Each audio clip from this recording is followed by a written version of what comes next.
Hi everyone and welcome back to my channel. Today I am going to be talking about building confidence and I'm trying a new setup here, so I hope that it looks good.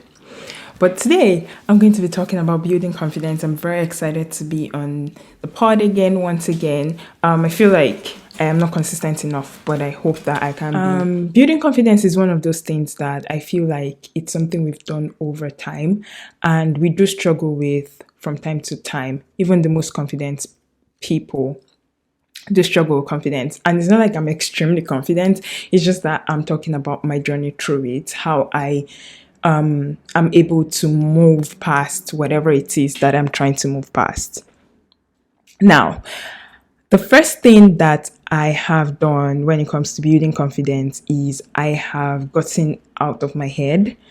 I have made sure that I am not thinking about what other people think about me. So whenever we think about ourselves and the outward appearance, we tend to believe that people are judging us or people are invalidating us or people are looking at us one way or the other, either because of what we look like or who we are and all those kind of things. So one way is to always get out of your head. Now, there are two possibilities in which I think about these things. The truth is, nobody is looking at you, nobody's judging you, and they're doing their stuff, right? So try to understand that honestly, even that person is also having a struggle of their own, which is just like this cyclical effect of how we all see ourselves. The second thing is that they are still not looking at you, but maybe there's something that you could work on yourself. Like maybe you feel like there's this outward look that you give in terms of possibly again maybe like your appearance. Maybe you went out and you just put on the most random clothes and you went to a meeting, or you did not follow your routine that day because you were rushing out of the door and you had to meet something, so you did not do your hair like you would normally do. So in those moments, we're extremely vulnerable. In those moments, we feel like people are watching us and they're looking at us one way or the other. Those are easily solved by just working on our outward appearance. The second thing that I'm going to talk about is focus on your growth and the future. Focus on yourself and focus on where you're going to, rather than dwelling on what has happened or what could have been. One thing that is inevitable is to dwell on the past, which I do recognize. But the truth of the matter is that we tend to overanalyze this past. It's gone, it's gone. It has happened, it has happened. What can we do to move forward and, find something to do for ourselves and, work on ourselves, right? So that is where I come from when I say that you should focus on the future and focus on your growth. It's very crippling to think about what could have happened. But rather than doing that, the best way is to think about what's the path forward.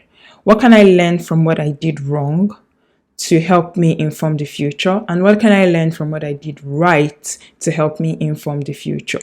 And what would work would work. One example I normally give is that in friendships, for example, friendships end. And it's easy to focus on what could have happened, what you did right or wrong, or what you could have done different, or what you didn't do different, and what you solved given that friendship, right? And it does cripple your confidence going forward, especially your confidence in friendships, or even your confidence in yourself, because you start to look at yourself as somebody who is not loved. But one thing to think about is that what can you do better for tomorrow? What can you do better for your state of mind? And what can you do better for the next person you're going to meet? And what can you learn from your mistakes? And what can you learn from things that actually happened?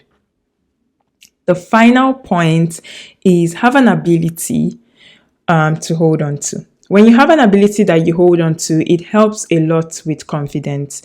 It could be something different from your regular routine. You don't have to be a popular person. Like, you don't have to be on social media to flaunt this ability.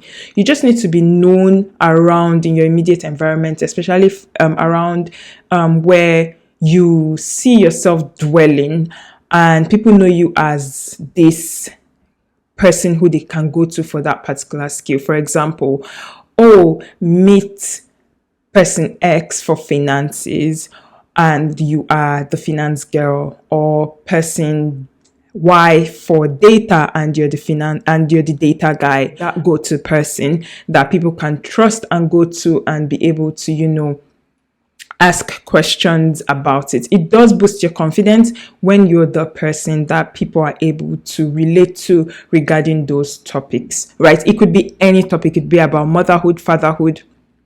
It could be about anything, really. There's no limit to it, but you want to hone those skills and be great at it so that you yourself can get confidence from those things.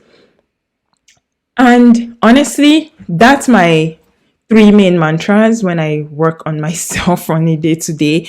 I tell myself, you know what? Get out of your head. Nobody is looking at you. Nobody cares about you. You're the one that cares about you the most. So get out of your head. That's the first thing I do. The second thing I do is I focus on my growth and I focus on tomorrow. I do not dwell on what could have been, because that's really hard to deal with. And the final thing is I hold on to an ability and a skill that I am known for in my immediate environment. I don't need to be known for it all over the world if it's not my thing to be known all over the world, because people are private and people want to do things outside of the internet.